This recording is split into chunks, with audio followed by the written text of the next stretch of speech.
ai kasam thina mariak har changin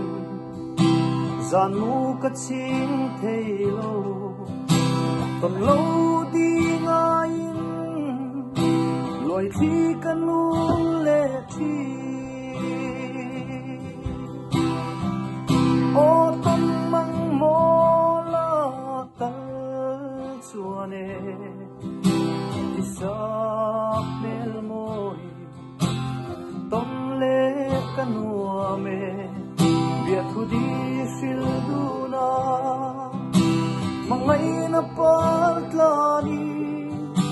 silung dam te a len dun ve kanua me mangai par vulai chuai zamon liang mai lo la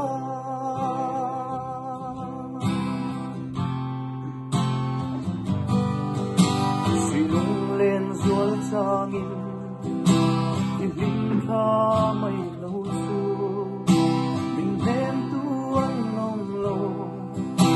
ka veiring thina sing itiam thu di zong kha o ton mang mo la ta chuane isak nel tom le kanua me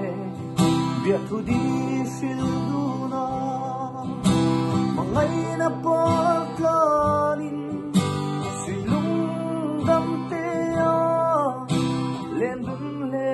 kanua me mangai par vulai chuai zamuan liang mai lo la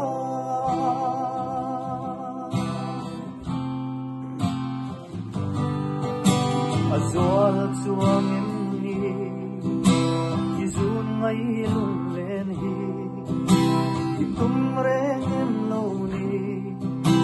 ka lo mit tuit la ka bia thu min lo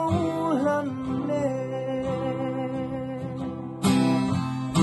o ton mang mo la tal chuane isa kanua me bia thu di sil duna mangai na patla